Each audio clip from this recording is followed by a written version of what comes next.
പുതിയൊരു വീഡിയോയിലേക്ക് സ്വാഗതം. ഞാനിന്ന് കുട്ടികൾക്കൊക്കെ സ്കൂളിലേക്ക് കൊടുത്തയക്കാൻ ലഞ്ച് ബോക്സിലേക്കൊക്കെ വളരെ ഈസി ആയിട്ട് ഉണ്ടാക്കാൻ പറ്റുന്ന റൈസാണ് ഉണ്ടാക്കുന്നത്. ലെമൺ റൈസ് എൻ്റെ മോൾക്ക് വലിയ ഇഷ്ടമാണ്. അപ്പോൾ ഞങ്ങൾ ഉണ്ടാക്കിയൊക്കെ കൊടുക്കും. അപ്പോൾ അതുപോലെ കുട്ടികൾക്കൊക്കെ ഈസി ആയിട്ട് 5 മിനിറ്റ് വേണ്ട അതിന്. അപ്പോൾ അങ്ങനെ ഒരു പ്രിപ്പറേഷനാണ് ഇന്ന്. അപ്പോൾ നമുക്ക് നോക്കാം. വേണ്ട ഇൻഗ്രീഡിയൻസ് ഇതൊക്കെയാണ്. കുറച്ച് കടുക് പിന്നെ അവിടെ ഇരിക്കേണ്ട എടുത്തില്ല. കടുക്, കുറച്ച് 2 വറ്റൽമുളക്, കടലപ്പരിപ്പ്, നിലക്കടല, 2 തണ്ട് കറിവേപ്പിൻ്റെ ഇല, ലെമൺ ജ്യൂസ്. പിന്നെ അരി റൈസ് ഞാൻ കുറച്ച് ലേശം ഒരു 1/2 സ്പൂൺ ഉപ്പിട്ട് വേവിച്ച് വെച്ചിട്ടുണ്ട്. ബസ്മതി റൈസാണ്. നമ്മൾ പൊന്നി റൈസ് കൊണ്ടും പലരും ഉണ്ടാക്കും അത്. പക്ഷേ പൊന്നി റൈസിന് അത്ര രുചിയുണ്ടോ എനിക്കറിയില്ല. ഞാൻ ബിരിയാണി റൈസ്, ജീര റൈസ് അതിലൊക്കെയാണ് ഉണ്ടാക്കല്. എണ്ണ ചൂടായിട്ടുണ്ട്, അല്ല ചട്ടി ചൂടായിട്ടുണ്ട്.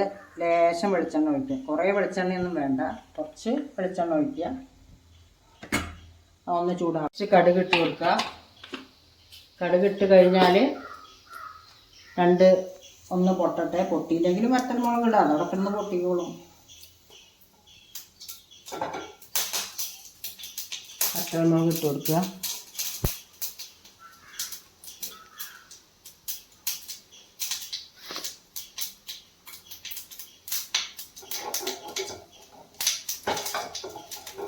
കഴിഞ്ഞ് കുറച്ച്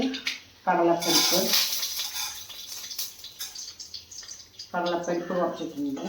കരിയരുത്. ഒരു ചെറിയ ലോ ഫ്ലെയിമിൽ വെച്ചിട്ടൊന്ന് ചൂടാക്കുക. അത് കഴിഞ്ഞിട്ട് അതിലേക്ക് നിലക്കടല ഒന്ന് ഡ്രൈ റോസ്റ്റ് ചെയ്തതാണ്, വറുത്തതാണ് ഞാൻ നിലക്കടല. എന്നാലും ഇതിൽ കിടന്ന് ഒന്ന് റോസ്റ്റ് ആയിക്കോട്ടെ. കറിവേപ്പിൻ്റെ ഇലയൊക്കെ ചേർക്കുക. അതിട്ട് കൊടുത്തിട്ട് ഒന്ന് ചൂടാകുമ്പോൾ നമുക്ക് ലെമൺ ജ്യൂസ് ഒഴിക്കും. ലെമൺ ജ്യൂസ് പുളിക്കനുസരിച്ച് ഒരു ലെമൺ ജ്യൂസ് എടുത്തിട്ടുണ്ട് ഞാൻ. പുളിക്കനുസരിച്ച് നിങ്ങൾക്ക് ഒരു ലെമൺ എന്തായാലും വേണം. ലേശം മഞ്ഞൾപ്പൊടി ഇട്ട് കൊടുക്കണം.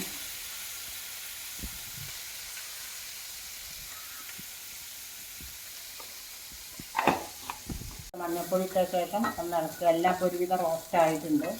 നിലക്കടലൊക്കെ ഉള്ള കുട്ടികൾക്ക് ഹെൽത്തിയാണ്. ഞാൻ ലേശം ഒരു 1/2 സ്പൂൺ ഉപ്പിട്ടിട്ട് വേവിച്ച് വെച്ച ചോറിരിക്കുന്നുണ്ട്.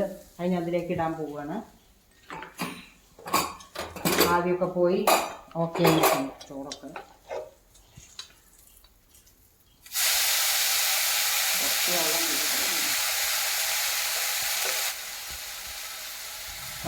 എല്ലാം കൂടി ഒന്ന് മിക്സ് ചെയ്യാം. ലെമൺ റൈസ് 90% റെഡി ആയിട്ടുണ്ട്. ഒന്ന് ഡ്രൈ ആയെടുക്കുക. ചോറിൽ വല്ല വെള്ളം മറ്റുണ്ടെങ്കിൽ ഒന്ന് ഡ്രൈ ആയെടുക്കുക. ഞാൻ കുറച്ച് തേങ്ങ ചിരകിയതിടുന്നുണ്ട്. അതിൻ്റെ മോൾക്കൊക്കെ വലിയ ഇഷ്ടമാണ്. അപ്പോൾ അത് കാരണം കുറച്ച് തേങ്ങ ചിരകിയതിട്ടു. ഉപ്പിട്ട് വേവിച്ച ചോറാണ് കേട്ടോ. 1/2 സ്പൂൺ ഉപ്പിട്ട് ഞാൻ വേവിച്ച ചോറാണ്. 1 ഗ്ലാസ് അരിക്ക് 1.5 ഗ്ലാസ് വെള്ളം എന്നുള്ള കണക്കിലാണ് ചോറ് വേവിച്ചെടുപ്പിക്കുന്നത്. അപ്പോൾ ഏകദേശം ഓക്കെ ആയി. ലെമൺ റൈസ് കുട്ടികൾക്കൊക്കെ എളുപ്പത്തിൽ ഉണ്ടായിക്കോളൂ. ചോറ് ഒരു വേവിക്കേണ്ട ഒരു താമസം മാത്രമേ ഉള്ളൂ. അപ്പോൾ നമ്മുടെ ലെമൺ റൈസ് ഇവിടെ റെഡി ആയിട്ടുണ്ട്. വളരെ ടേസ്റ്റിയാണ്, വളരെ ഈസിയാണ്. കുട്ടികൾക്ക് കൊടുക്കാനൊക്കെ കളർ കാണുമ്പോഴും ഇഷ്ടമാവും. അപ്പോൾ എല്ലാവരും സപ്പോർട്ട് ചെയ്യുക, കണ്ട് ലൈക്ക് ചെയ്യുക, ഷെയർ ചെയ്യുക, സബ്സ്ക്രൈബ് ചെയ്യുക.